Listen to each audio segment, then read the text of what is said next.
El lenguaje cifrado es el resultado de un largo proceso evolutivo que permite al ser humano que lo posee expresar sentimientos y pensamientos, desarrollar la capacidad de abstracción y crear las sociedades humanas altamente complejas y capaces de generar cultura y conocimiento.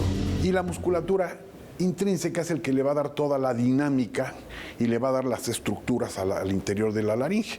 Esta musculatura van a formar lo que conocemos, esos repliegues que van a estar conformándola, que se conocen como cuerdas vocales. Y así tenemos el músculo tiroaritenoideo, así se llama, el que va a darle el cuerpo a las cuerdas vocales, y va a hacer la capacidad también con otros músculos para mover esas estructuras con una articulación muy importante que van a ser en los aritenoides, unos cartílagos triangulares que le van a dar precisamente la capacidad de apertura y cierre a través de estas membranas musculares y mucosas que se conocen como cuerdas vocales para hacer la respiración. Ahora, por otro lado, van a tener que estar cubiertos ese músculo por una mucosa muy especial que va a estar cambiando dependiendo de las zonas de la laringe. La parte de arriba tiene una mucosa respiratoria, pero curiosamente las cuerdas vocales, que se llaman cuerdas vocales verdaderas, esas van a tener un recubrimiento de un epitelio muy específico que se ha desarrollado a través de su función.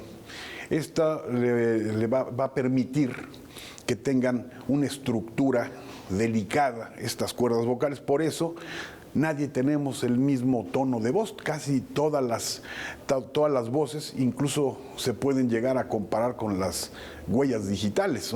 Cada quien tenemos una voz diferente y todo eso depende pues de la estructura que está conformada estas cuerdas vocales. En el proceso evolutivo de la humanidad, la laringe ha adquirido una función primordial: la fonación. El delgadísimo nervio laríngeo inferior o recurrente, también conocido como nervio de Galeno, es el que controla el tono y los movimientos de la laringe y cuerdas vocales para producir la fonación. En el siglo II después de Cristo, Galeno describió cómo en los gladiadores heridos en los que se había seccionado este nervio se producía una voz bitonal, y si la lesión era bilateral, la pérdida de tono y el colapso de la laringe sobre sí misma. Una vez procesado, el lenguaje debe transmitirse a través del sistema auditivo externo, ser relacionado por la memoria auditiva, ser decodificado en la corteza cerebral y poder ser objeto de conversión a una respuesta. Todo esto se hace durante los primeros meses de la vida del recién nacido. Si el lenguaje no existe, se retrasa o se interrumpe, ocasiona serios problemas para quien sufre de esta deficiencia. El fin primordial de las ciencias que estudian la normalidad y la patología de la audición, la voz y el lenguaje es establecer o restablecer los intercambios lingüísticos no desarrollados, mal desarrollados o interrumpidos. Esta especialidad médica, compleja, multi e interdisciplinaria, está integrada por la audiología, la otoneurología y la foniatría.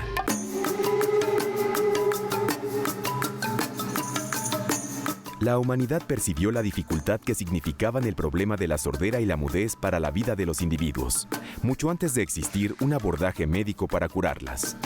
Es bien conocido el milagro de Jesús, quien cura a un sordomudo tocando sus oídos y su lengua al mismo tiempo que les decía «abríos». Con ello significaba que los oídos cerrados no permitirían a la lengua cumplir su función de hablar. En el México prehispánico no sabemos si existían tratamientos para la sordera o la sordomudez, pero la palabra tlacaquilitztli, que denotaba el oír, el sentido del oído implicaba entendimiento, juicio, imaginación, siendo la mudez nontli. En el Códice de la Cruz Badiano se prescribe un tratamiento para la sordera elaborado con piedras preciosas finamente molidas y hojas molidas de tlantlacuaye, iresine celosea, disueltas en agua caliente. Habla de obstrucción de conducto auditivo, la cual se destapaba al instilar las gotas de esa solución. Para el pensamiento cristiano medieval, los sordos eran considerados incapaces de ser educados, de aprender a leer, a escribir o a entender más allá de situaciones rudimentarias.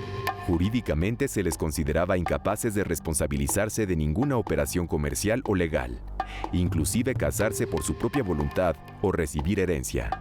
Fernández de Navarrete, uno de los pintores oficiales de Felipe II, quien quedó sordo a los 3 años de edad, recibió por orden real el privilegio de firmar documentos, de poseer bienes y de testarlos. Es en el Renacimiento cuando se comienza a desarrollar la enseñanza especial para los sordos. Los que no oyen fueron siendo protegidos de manera que encontraron inserción en la sociedad. En España, Fray Pedro Ponce de León idea un lenguaje por señas en 1154.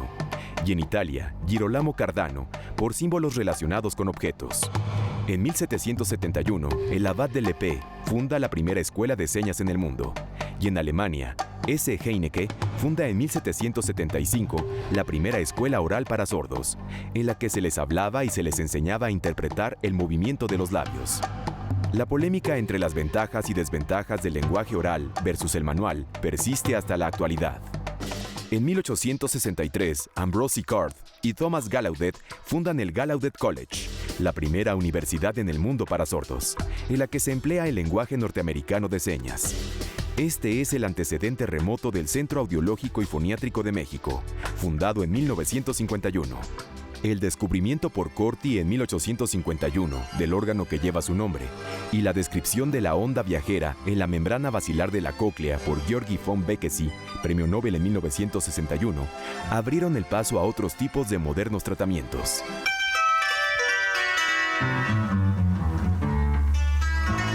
Benito Juárez estableció en 1861 la Escuela Nacional de Sordomudos y creó una escuela para preparar maestros para los sordos. Con ambas escuelas se buscaba la integración social de los sordomudos. La otra vertiente de la especialidad es la fonación. A mediados del siglo XIX, prácticamente de manera simultánea, Manuel García, profesor de canto en Barcelona, y Cermak en Viena, inventan el laringoscopio. Con este aparato se hacen posibles el análisis de la dicción y emisión de la voz, y la exploración del órgano de la voz. En México, este extraordinario aparato fue introducido también de manera simultánea por Manuel Carmona y Valle y por Ángel Iglesias. Durante los siguientes 50 años, no habría especialistas en enfermedades de oídos, nariz y garganta. Quienes atendían sus problemas eran médicos generales que también hacían cirugía.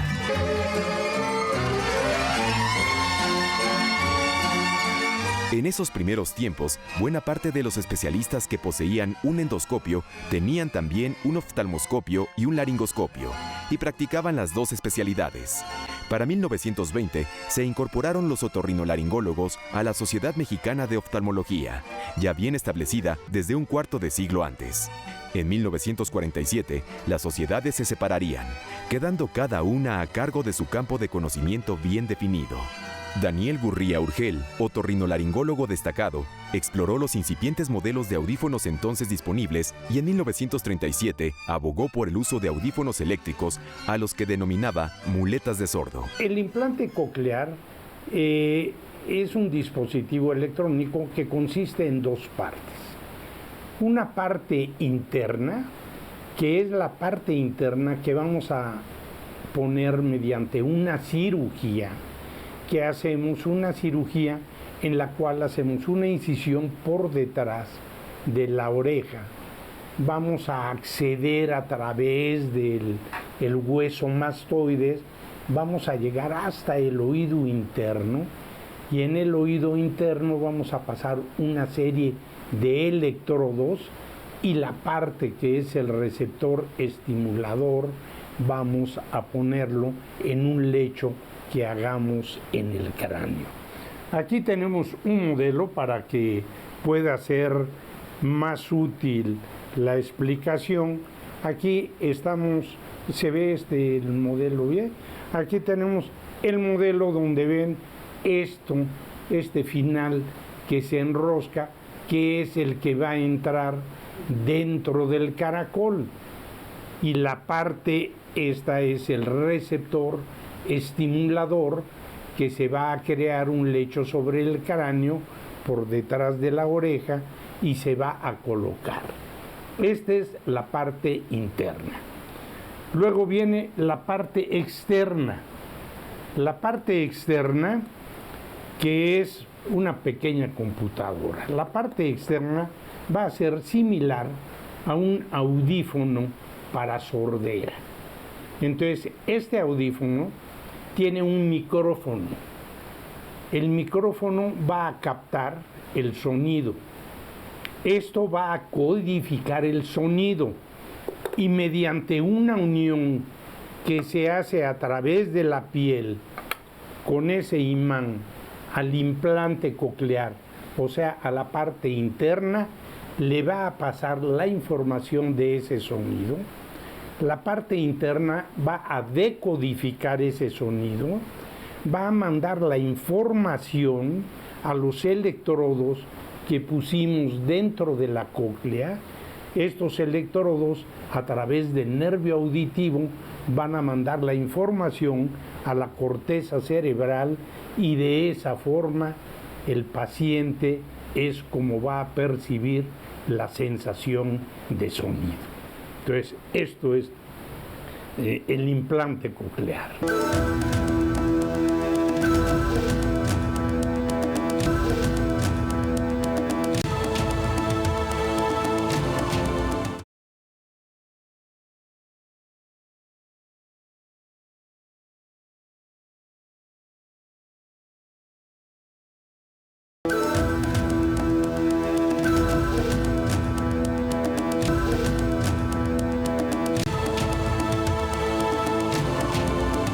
Por esos años se desarrolla el interés por el tratamiento eminentemente quirúrgico de la otoesclerosis.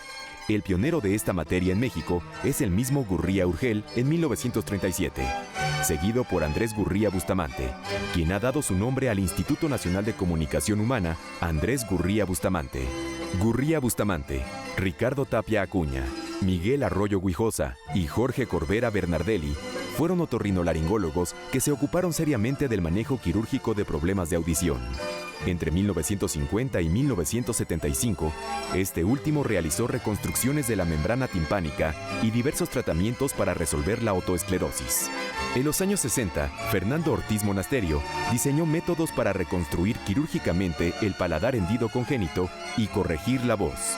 Uno de los retos importantes de la foniatría ha sido la rehabilitación de la voz en los pacientes a los que se realizó laringectomía total y en quienes la emisión de la voz se logra a través de complicados procesos. El término audiología fue acuñado en 1945 por el otólogo Norton Canfield y el doctor Raymond Carhart, quienes detectaron gran cantidad de soldados con trauma acústico consecutivo a estallidos de bombas y armas de fuego. Entonces, solo se disponía de tubos, conos y trompetas acústicas de diversas formas y dimensiones. Después vendrían el acufón en 1898, con transmisor de carbón que pesaba 4 kilogramos, y entre 1920 y 1940, auxiliares auditivos comerciales con bulbos al vacío. La revolución instrumental llegó en 1948, cuando la compañía Bell creó los transistores. En 1919, Siman usó por primera vez el término foniatría para referirse a los estudios sobre fisiología vocal y su semiología. En 1937, Jean Tarnot, laringólogo del Conservatorio de Música de París y profesor de foniatría en la Sorbona, introdujo los estudios de la laringe haciendo uso del estroboscopio. La foniatría nace en México en 1953, cuando Tarnot dictó algunas conferencias e intercambió ideas con colegas mexicanos. Pedro Berruecos Telles, quien con su esposa Paz Villalobos había asistido a los cursos de Tarnot, trajo el primer estroboscopio laríngeo que llegó al país y practicó el estroborama, un examen funcional de la laringe.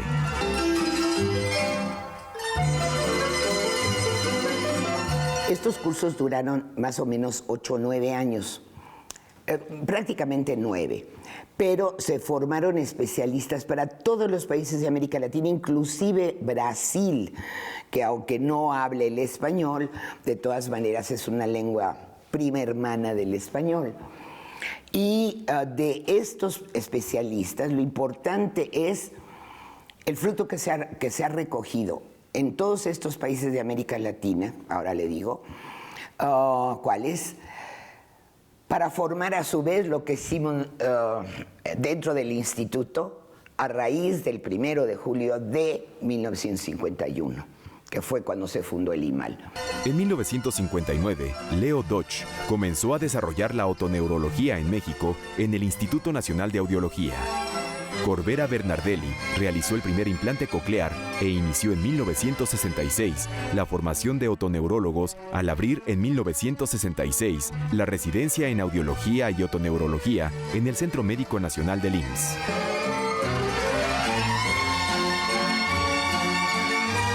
Pedro Berruecos Telles estudia los problemas de los pacientes con alteraciones de la audición y crea en 1951 el Centro Audiológico y Foniátrico de México. En 1953, con el apoyo del doctor Ignacio Morones Prieto, a la sazón secretario de Salubridad y Asistencia, lo convierte en el Instituto Nacional de Audiología en Lomas de Plateros.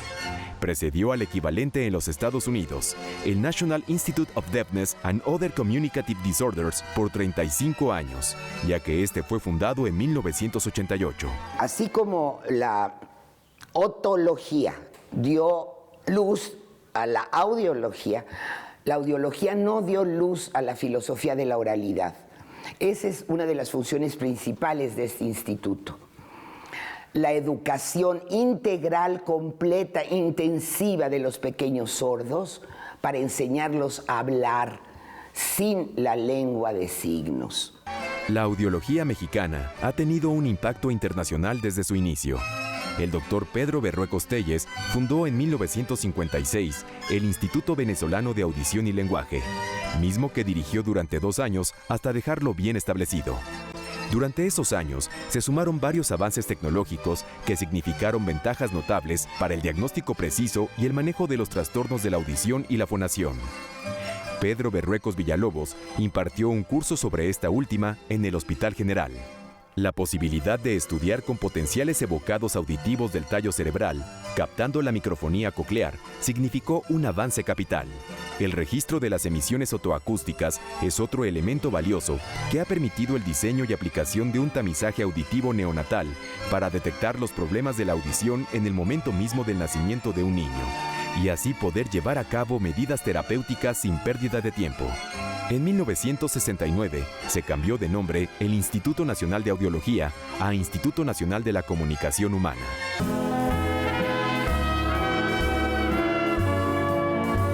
La especialidad tiene una historia relativamente corta. La audiología surge hacia el final de la Segunda Guerra Mundial, comienza a desarrollarse en la década de los 50 y aquí en México también empieza a practicarse esta área de especialidad médica, aunque todavía no era como tal una especialidad, en esas mismas fechas. El servicio de audiología se funda aquí en el Hospital General de México en 1963 por el doctor Pedro Berruecos Telles, y aquí en el servicio, en el Hospital General, es donde nace el primer servicio orientado a la especialidad de la audiología en México. Y eso fue en 1963. El Hospital General de México fue el primero en tener un área de audiología y foniatría en el servicio de otorrinolaringología. Allí se estableció el primer curso de especialización en este campo del conocimiento médico en 1964. Entre mediados de los 70 y 2014, año en que murió, Pedro Berruecos Villalobos fundó y desarrolló la Unidad de Audiología y Foniatría del Hospital General de México, en la cual actualmente se sigue diagnosticando y atendiendo a un considerable número de pacientes de bajos recursos. Los servicios de audiología y foniatría se multiplicaron. En 1966 ya los había en el Hospital General del Centro Médico Nacional y poco después en el Hospital de la Raza, ambos del IMSS. En el ISSSTE, también en los años 60, existía el del Hospital 20 de Noviembre y a inicio de los 70 se sumaría el del Hospital Adolfo López Mateos. El Hospital Infantil de México inició su trabajo en esta área en 1947, al crear una clínica de lenguaje enfocada al manejo de niños con problemas del habla consecutivos a labio y paladar hendido tratado quirúrgicamente, niños con problemas de la audición, con retardo en la aparición del lenguaje, de aquellos que sustituyen u omiten sonidos, y de los problemas del lenguaje y la audición en casos de parálisis cerebral. Cuenta con un excelente departamento de audiología y foniatría. y a fines de los 80 fue creado un laboratorio de psicoacústica donde el doctor Eduardo Castro Sierra desarrolló ambiciosos programas de investigación sobre memoria auditiva en niños con tumores cerebelosos. En el Instituto Nacional de Enfermedades Respiratorias, el servicio de audiología y otoneurología se forma como necesidad de la consulta que se estaba ya impartiendo de otorrinolaringología. El doctor Soda, Antonio Soda, que fue el fundador del servicio de otorrino, es quien tiene esa necesidad de trabajar en conjunto con un audiólogo. Y más o menos en los 90s es cuando ingresa la doctora Carmen Tirado, que fue la primera audióloga que estuvo en el INER. Yo me integro al instituto en el 2006 y ya para entonces había más necesidad todavía de otro audiólogo porque estaba ya consolidado el programa de implante coclear, que es algo que hasta la fecha le ha estado dando mucho auge al instituto, puesto que nosotros somos uno de los pioneros y somos un centro nacional de implantación coclear. Entonces, en base a todas estas necesidades, es que se funda el servicio.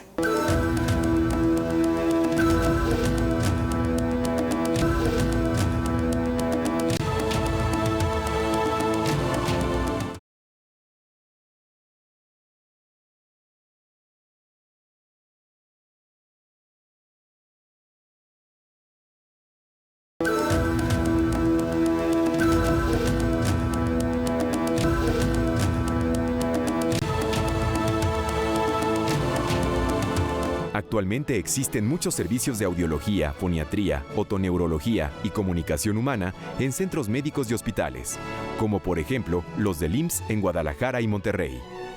Destacan en la capital los del Hospital Manuel G. González, que es ejemplar, el del Instituto Nacional de Rehabilitación, el del Instituto Nacional de Pediatría, el del Hospital Central Militar y el del Hospital de Pemex. El tamiz auditivo tiene una importancia fundamental, como usted me lo acaba de decir, puesto que entre más temprana sea la edad que esto se diagnostica, que el problema auditivo, sobre todo en sorderas profundas, se diagnostique, bueno, y las medias también. Si se interviene en un tiempo récord, que se supone que deberíamos estar interviniendo antes de los 6 meses, y la intervención que consiste en un diagnóstico oportuno, en poner un auxiliar auditivo y si se requiriera un implante coclear y que este niño tenga la posibilidad de entrar tempranamente a una terapia, pues este niño no va a tener ningún hándicap con respecto a los niños de su misma edad. Entre más tardío se haga este diagnóstico y esta intervención, pues también los resultados en cuanto al desarrollo del lenguaje y el desarrollo cognitivo, pues se van a ver afectados. El Plan Nacional de Salud 2007-2012 incluyó el Programa Nacional de Salud Auditiva. En él se establecieron acciones en los 3 niveles de prevención, con atención universal enfocada de inicio a neonatos, preescolares y escolares y adultos mayores. El tamiz auditivo neonatal, TAN, fue incluido en la Ley General de Salud de 2005 y tuvo un impacto social relevante. En 2008 se seleccionaron 180 hospitales con atención materno-infantil de la Secretaría de Salubridad y Asistencia, para devenir en 2009 en un servicio de carácter universal. El diagnosticar es solo un primer paso de un complejo y costoso proceso que implica tratamientos médicos, quirúrgicos, protésicos, sea con auxiliares auditivos o implantes cocleares, rehabilitación y prevención. El implante coclear, desde luego, ¿para quiénes se va a utilizar? ¿Quiénes son los candidatos? Es el paciente que tenga una sordera sensorineural profunda bilateral y que ningún audífono, por potente que sea, le pueda dar beneficios. De ahí que el niño en un momento dado que nace sin audición, si es un niño al que podemos nosotros implantar entre el año y los 3 años de edad, es un niño que va a poder desarrollar lenguaje normal y en esa forma va a poder comportarse como un niño normal, en vez de ser un sordomudo que sería el otro aspecto. Un niño que en un momento dado nace sordo y su destino iba a ser sordomudo, pues cambia completamente. ¿Por qué? Porque va a ser un niño que va a poder desarrollar lenguaje. Va a ser un niño que va a poder asistir a escuelas normales, no a escuelas especiales. Va a ser un niño que en un momento dado va a poder estudiar una profesión.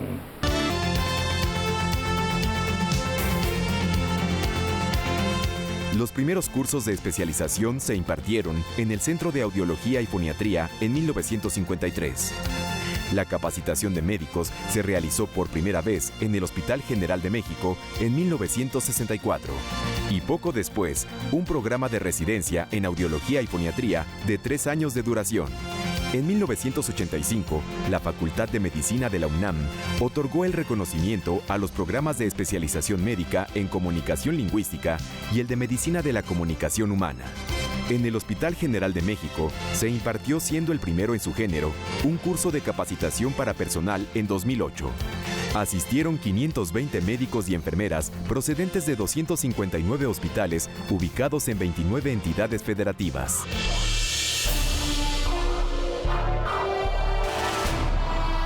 Pedro Berruecos Villalobos fue el primer especialista en AOF en ingresar a la Academia Nacional de Medicina. En 2008, Berruecos logró que se abriera un sillón específico para la especialidad en el Departamento de Medicina, mismo que él ocupó. El Instituto Mexicano de la Audición y el Lenguaje fue fundado por la maestra Paz Villalobos Ibarra y el doctor Pedro Berruecos Telles.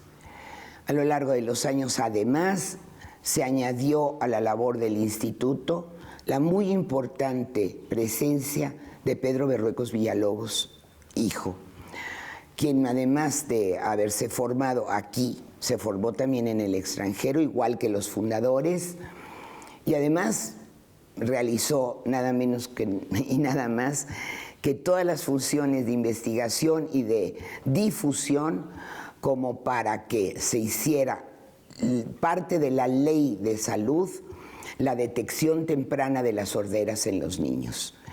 Eso se le debe al trabajo de Berruecos Villalobos sobre el tamiz auditivo hoy obligatorio en todos los hospitales gineco-obstétricos y que está salvando la posibilidad de que se detecte a muy temprana edad lo que podría después ser un niño sordomudo. Ellos son los 3 pilares de esta institución. Se conocían desde antes de los años 50 en la Unión Soviética por un gran médico neurólogo, Luria, pero no se conocían en Estados Unidos porque pues no había relaciones, no se traducía del ruso, y empiezan a llegar los conocimientos de Luria a través del inglés. Eso ya no lo tradujimos, nosotros conocimos al conocer esas teorías, lo que hicimos fue empezar a hacer nuestra propia investigación. Pero después tuvimos la suerte de que el primer neurólogo que hubo aquí estuvo en Rusia en la ex Unión Soviética, con el doctor Luria. Y se hizo el Grupo Mexicano de Estudios en Afasiología.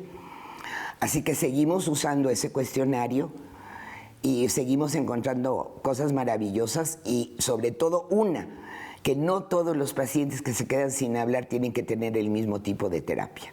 La Sociedad Mexicana de Audiología y Foniatría, convertida más tarde en Asociación Mexicana de Comunicación, Audiología, Otoneurología y Foniatría, AMCAOF, fue fundada en 1977 a instancias de Pedro Berruecos Villalobos. Contó en sus inicios con 18 miembros que han aumentado hasta ser ahora alrededor del medio millar.